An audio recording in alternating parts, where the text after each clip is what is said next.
Hi යාළුවනේ කොහොමද ඔයාලට සුබම සුබ අලුත් අවුරුද්දක් වෙන්න කියලා හැමෝටම ප්‍රාර්ථනා කරනවා. ඉතින් බලන්නකෝ මම අද අවුරුද්දට රෙඩි වෙච්ච හැටි. මේක තමයි මම අඳින්න ලෑස්තිලා ඉන්න ෆ්‍රොක් එක. රෙඩ් කලර් තියෙන්නේ. ඉතින් මේ මගේ යූස් කරන පර්ෆියුම් එක, ඉයරින්ග්ස් and මගේ ෆේස් ට්‍රීට්මන්ට් අයිටම්ස් ටික. ඉතින් මේ ටික තමයි මේ හෙයා ක්‍රීම් එක. ඉතින් ওই ටික ගාලා කරලා මම රෙඩි වෙන්නයි යන්නේ අලුත් අවුරුදු චාරිත්‍ර ඉෂ්ට සිද්ධ කරන්න. මේ තියෙන්නේ මගේ අවුට්ෆිට් එක. ගවුම ඇඳලා පස්සේ මම උදේම නැගිටලා මේ අම්මා මල් කඩලා තිබ්බා. අපේ වත්තේ තිබ්බා මේ අර මොනවද ඒවට කියන්නේ කොළ වර්ගේ අතවාරිය බැලක් තිබ්බා. ඒක තිබ්බ ඉති ටිකක් කඩලා මේ අරලිය මල් වගේ හොඳට පිපිලා තිබ්බා. ඒවත් කඩලා මේ කහ මල් එක ලස්සනට මේ මම කවදාවත් කරලා නැහැ මේ විදියට. ඉතින් මට හිතුණා මේ සැරේ ඒක කරන්න ඕනේ කියලා. ගෙදර නිකන් කුකුලා පහනක් තියෙනවා නිකන් අපරාධේ. ඒකෙන් වැඩක් ගන්නත් ඕනේ සිංහල අවුරුද්දට. බස් පහනක් හැදුවා ලස්සනට මල් වැල් දෙකක් දාලා. ඊට පස්සේ කිරි උතුරන්න ලෑස්ති කරා. ඇත්තටම මම කවද මොන අවුරුද්දකවත් කවදාවත් මම මේ විදිහට කරලා නැහැ. ඉතින් මට හිතුණා මේ අවුරුද්දේ චාරිත්‍රාක ඉෂ්ට සිද්ධ කරන්න ඕනේ කියලා. ඔය මේ YouTube channel වල තියෙන ලස්සන වීඩියෝස් දාලා තියෙනවානේ. මටත් ආස හිතුණා. ඊට පස්සේ මේ ඊ අම්මලා පොලින් ගෙනත් තිබ්බා මේ කුරුදු ධර්ම ටික. ඊට පස්සේ මම ඒකත් ලෑස්ති කරගත්තා. මේ පහන් ටික පත්තු කරන්න යූස් වෙන්න හොඳයිනේ. මේ මොනවාද පහන් නෙමෙයි කිරි උතරවන්න කුරුදු දරන යූස් කරන්නේ පාවිච්චි කරන්නේ. ඉතින් ඒ ටික ලෑස්ති කරගත්තා මෙන්න මේ විදියට. කපුරු පෙතිත් දාලා තමයි මේ ලිප කිරි උතුරන ලිප පත්තු කරන්න ලෑස්ති කරගත්තේ.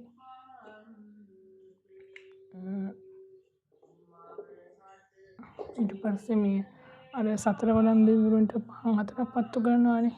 ඉතින් මම ඒකට තල තෙලුයි එළගි තෙලුයි දාලා තමයි පහන් හතර පත්තු කරගත්තේ. තල තෙලුයි එළගි තෙලුයි දාලා තමයි ඒ පහන් ටික ලෑස්ති කරගත්තේ. ඊට පස්සේ මේ තියෙන මුට්ටිය කිරි උතුරවන්න ගෙන අපු මුට්ටිය ඒකත් ළඟින් තියාගත්තා.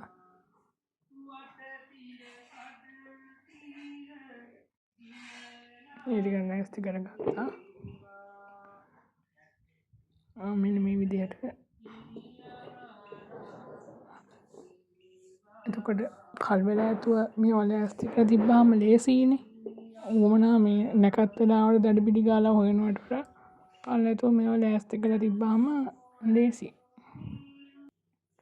එතන මොනවාක්වත් මේ මගේ අරගන්න නැතුව කරගන්න පුළුවන් ක්‍රමයක් තියෙනවා.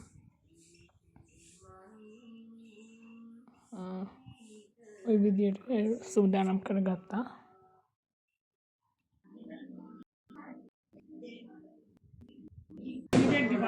නැකත් වෙලාව ආවා ලිප ගිනි දල් වෙන නැකත් මොහොත. ඉතින් ඒ වෙලාවේ මේ පහන් හතර ඉස්සෙල්ලාම පත්තු කරගත්තා.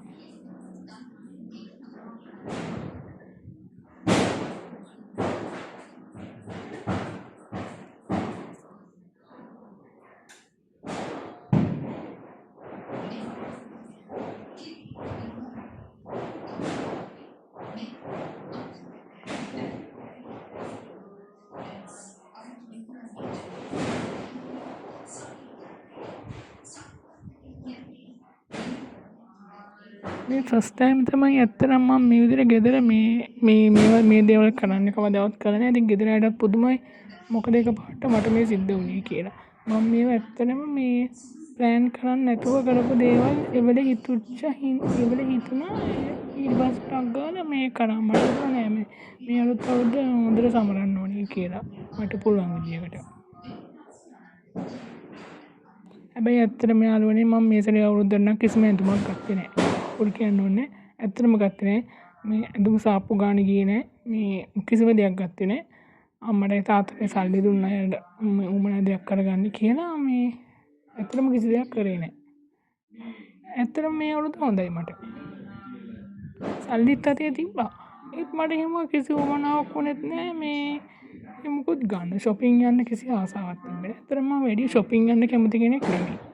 මොනවා හරි ඇඳුමක් ගන්න වුණොත් හරි මේ online order කරලා තමයි ඇත්තටම මම ගන්නේ.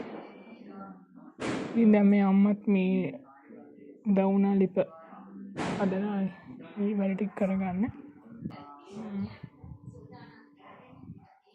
මේ වලට රහසක් කියන්නද? මේ කිරි උතුරනකොට ඇත්තටම එකපාරටම මේ මැටි මුට්ටි පිපුරුණා. හරිද? ඒ කියන්නේ මේ අර ඒ කියන්නේ කිරි මුට්ටිය ඔය අද කාලේ හදන අපේ බඩුවල ක්වොලිටි එක ගැනයි මම මේ කියන්නේ. ඊට කලින් බුදු පහනත් පත්තු කරා. බුදු පහන පත්තු කරලා තමයි ඊට පස්සේ මේක මේ කිරි උතුරන්න ගත්තේ. මේ මම මේ කී හිටියේ මොකක්ද දන්නවද? මේ එතකොට මේ මැටි මුට්ටි වල ක්වොලිටි එක ගැන මම මේ කියන්නේ. මේ දැන් ඕක රැයක් මේ වතුර දාලා තමයි මේ මැටි මුට්ටිය තිබ්බේ. අර පදම් වෙන තියෙනවානේ වතුර උනා ගන්න. එහෙමත් කළා දැන් ඔන්න කිරි දාලා මේ කිරි උතුරනකොට මේ එකපාරටම මුට්ටිය පිපිරුණා. හරිද? කියන්නේ හොඳට ගින්දර දාලා පත්තු වෙනකොට කටස්ලා මේ මුට්ටිය පිපුරුණා. මන් දන්නේ මොනවද වෙලාවක්ද කියන්නේ. හැබැයි කිරි ටික ලිප ඇතුලට වැටුනේ නෑ. ඒ කියන්නේ යට ලේයර් එක තමයි මේ පිපිරිලා තියෙන්නේ. දෙවෙනි ලේයර් එක කොහොම හරි අල්ලලා ඉඳ කියන්නේ ඒක මේ පිපුරුන්නේ නැහැ. හැබැයි කිරි ටික හැලුනේත් නැහැ. ලස්සනට කිරි ටිකත් හැබැයි මේ ඉතුරුණා.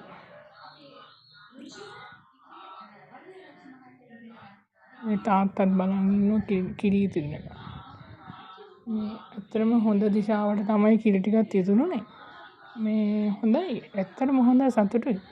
ඒ වුණාට බලන්නකෝ එච්චදී මේ මුට්ටිය මාර අපේ බඩුවල ක්වොලිටි එක ගැන තමයි මම මේ ඔයාලට කී හිටියේ. නේ මන් දන්නේ නැහැ ඉතින්.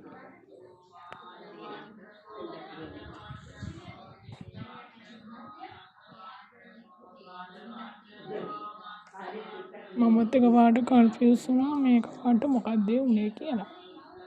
ඒ අර මැටි මුට්ටි යට ලේයර් එක තමයි මේ පිපිරිලා ලිප ඇතුලටම වැටුනේ.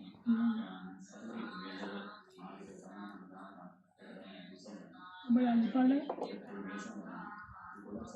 හැබැයි කොහොම හරි මේ කිරි ටිකත් ලස්සනට ඉතිරුණා. ඔයාලට ඉස්සරහට දකින්න පුළුවන් නේද?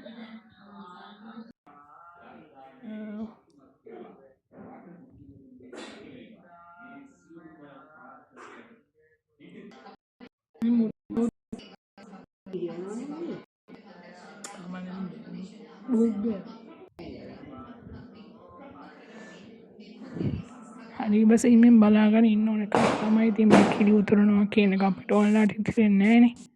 ඒක ඒ වෙලාවට ඒ අවශ්‍ය සාධක ටික ගමනාම ලස්සනට කිරි ටික මේ විදිහට ඉතුරුණා. ඇත්තටම ඉතුරුණා ලස්සනට ඉතුරුණා. මුට්ටියට අර ප්‍රශ්න සිද්ධ වුණා ඉතින්. හැබැයි කිරි ටිකට නම් මොකුත් උන්නේ නැහැ. කොහොම හරි ලස්සනට කිරි ටික ඉතුරුණා කිසිම අඩුපාඩුවක් නැතුව. ඊට පස්සේ ඉතිරිච්ච කිරි ටික දැන් කිරි මේ කිරි කලේ නිවුනට පස්සේ කිරි මුට්ටිය නිවුනට පස්සේ අර හැම තැනටම කොහොඹත්තකින් මුළු ගේ වටේටම මේ ඉස්සයි ඉතිරිච්ච කිරි ටික. ඒවා හොඳයි කියනවානේ. එහෙම අබ්බු කොළ ඉත්තකින් තමයි ඉස්සේ.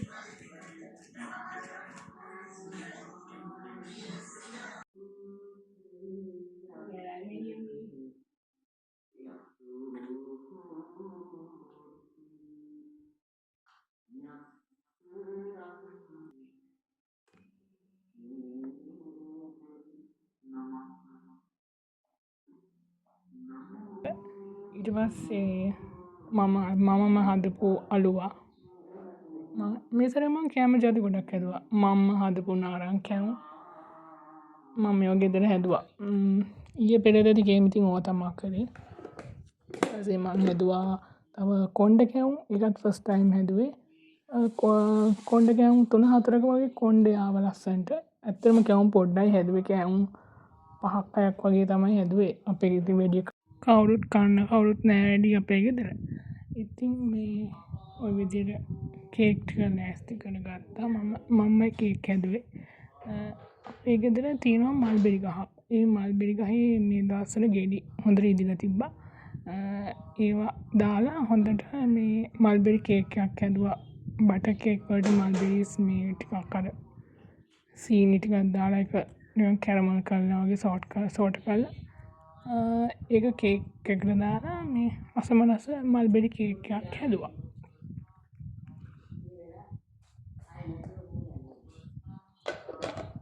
ඇත්තටම රසට තිබ්බා. මේ ගෙදර අයත් හොඳටම රසයි කිව්වා.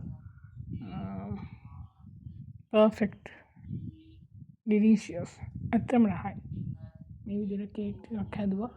ඇත්තටම පොඩ තමයි කෑම නම් හැදුවේ. ඉතින් මේ අපේ අම්මා හදපු මුං ඇට කැවුම්. එයා ඒක හොඳට හදලා තිබ්බා. ඊට පස්සේ අම්මා කොකිස් හැදුවා. එයා හොඳට කරපිංචා හැම දාලා හොඳ රසට හැදුවා. කොකිස් කන්න කැමති අයව හැදුවා. ඊට පස්සේ මම හොඳට කූනිස්සන් දාලා මේ බෙදුමක් හැදුවා කිරිබත් කන්න. ඒක මාරම රසට තිබ්බා. සුදු ලුණු ටිකක් වැඩිපුර දාලා හැම. මේ අම්මා අරතුමාල් කිරිබත් හැදුවා. කිරිබත් හදලා තව චිකන් කරි එකකුත් හැදුවා. ඒක නම් මෙතන නෑ පේන්න. තව මම හැදුවා මේ ඩොඩොල් එක. ඒකත් මට ෆ්‍රිජ් එකේ තියෙන. ඒක මට මේ ටේබල් එකට තියන්න අමතක වෙලා. පස්සේ තමයි ඒක මතක් වුණේ. කෑමත් කාලේ වුණාට පස්සේ. මේ දින අර කූනිස්සන් බෙදුම, කූනිස්සන් ලුණු කරපිංචා කෑලි මිරිස් දාලා හදපු බෙදුම, අපේ අම්මා හදපු කොකිස්, කේක්, මුං ඇට කැවුම්, මං හදපු කොණ්ඩ කැවුම්, අඩුවා, මොනවද නාරං කැවුම්, කිරිබත්. ඉතින් අසරම තිබ්බ කෑම ටික නම්. ඊට පස්සේ සිංහල අච්චාර මොකොත් හැදුවා අපේ අම්මා. ඊයේ යමක් කන්න ආසෙයින්ද හොඳ රසට සිංහල අච්චාර මොකොත් හැදුවා. ආදී මේවා තිබ්බාම ඉතින් කෑම ගැන අහන්න දෙයක් නෑනේ. සුපිරියටම කෑවා ලස්සන. තිබ්බ කෑම මේසේ මේ ඔක්කොම ගෙදර හදපු රස කැවිලි.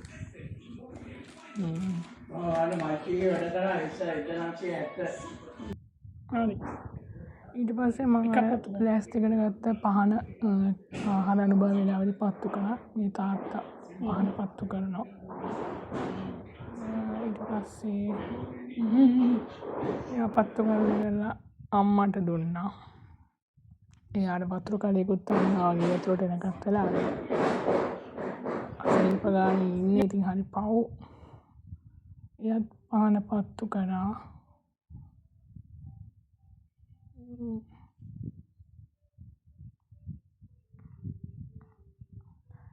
ඊට පස්සේ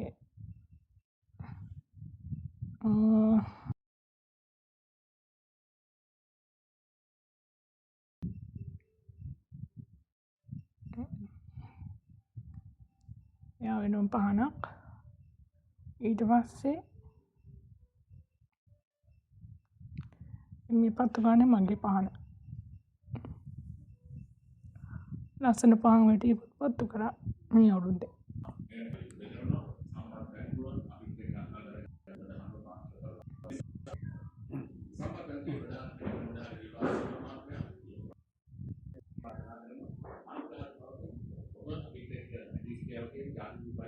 ඊට පස්සේ කෑම කන්න තමයි තියෙන්නේ. මේ විදිහට ඉතින් පාන් ටිකත් පත්තු කරලා කිරිත් උතුරවලා ඔක්කොම කරලා දැන් ඉතින් ආහාර අනුභවය සඳහා ඉතින් සූදානම් වෙනවා. දෙන්නත් අම්මයි තාත්තයි අපි තුන්දෙනාම. අම්මා ඉතින් කෑම බෙදනවා. ඇත්තටම රසට තිබ්බා කෑම ටික. හරි ආසාවෙන් කෑවා. මට මේ අවුරුද්ද හොඳයි. කවදාවත් කරපු නැති දේවල් ටිකකුත් කරා. ප්ලෑන් කරලා කරපුවත් නෙමෙයි. මට සෙනඟම හිතුණා උදේ නැගිටිනකොට මේ වගේ ඒවා කරන්න ඕනේ කියලා. ඊට පස්සේ ඒ වගේ දේවල් මේ ටිකත් කරා. ඉතින් මේ ලැබුවා වූ 2026 සිංහල අලුත් අවුරුද්ද සිංහල හා දෙමළ අලුත් අවුරුද්ද සියලු දෙනාටම සතුටින් සෞභාග්‍ය සපිරි වාසනාවන්ත නිරෝගිමත් සුබම සුබ අලුත් අවුරුද්දක් වෙන්න කියලා අපේ මමත් අපේ පවුලේ සියලු දෙනා එකසිතින් ප්‍රාර්ථනා කරනවා. ලෝකවාසීන්ට සුබ හොඳක් වෙන්න කියලා ප්‍රාර්ථනා කරනවා. ලෝකේ මේ බොරුවට අවුලවන මේ යුදගිනි නිවේවා. ඔවුන්ගේ සිත් සාමකාමී වේවා. මානුෂීය හැඟීම් මතුවේවා. ලෝකවාසීන්ටත් අපේ රටේ ජීවත් වන සියලු දෙනාටත් සතුටින් සෞභාග්‍යයෙන් යුතුව නිරෝගිමත් වාසනාවන්ත විදිහට ජීවත් වෙන්න හැමෝටම හැකියාව පහසුකම ලැබේවා. රට පාලනය කරන ඇත්තන්ටත් දැස් විවෘත වේවා. හැමදාමත් මේ රට අභාග්‍ය සම්පන්න නොවේවා. සියලු දෙනාටම සතුටින් සෞභාග්‍යයෙන් ජීවත් වීමට හැකියාව ශක්තිය ධෛර්යය අපේ රටේ පාලකයන්ට සියලු දෙනාටත් අපිට හැමෝටම එකම හැඟීමකින් යුතුව මේ ලෝකේ දිනන්නට වාසනාව ශක්තිය ධෛර්යය ලැබේවා කියලා මම පෞද්ගලිකව ප්‍රාර්ථනා කරනවා. ඉතින් මම රැකියාව කරන මගේ ආයතනයේ සියලු දෙනාටත් නිදුක් නිරෝගී භාවය ලැබේවා. අපේ ආයතනයේ සියලුම පාලක කාර්ය මණ්ඩලයටත් නිලධාරී කාර්ය මණ්ඩලයටත් නිදුක් නිරෝගී වාසනාවන්ත දීර්ඝායුෂ ලැබේවා. සුබ අලුත් අවුරුද්දක් වෙන්න කියලා මමත් අපේ පවුලේ සියලු දෙනාත් එක හිතින් ප්‍රාර්ථනා කරනවා. ඉතින් මේ තියෙන කෑම මේසේ ඇත්තටම කෑම ටික රසයි. තාත්තත් හරි සතුටින් කෑව මාරව රහයි කිව්වා. හරි කියනවා හරිම රසයි කියලා. නියමයි කියලා. මේ ඉතින් හැමෝටම සුබ වෙන්න කියලා ප්‍රාර්ථනා කරනවා. එහෙනම් මං ගිහිල්ලා ඉන්න. හැමෝම සතුටින් පරිස්සමට ඉන්න.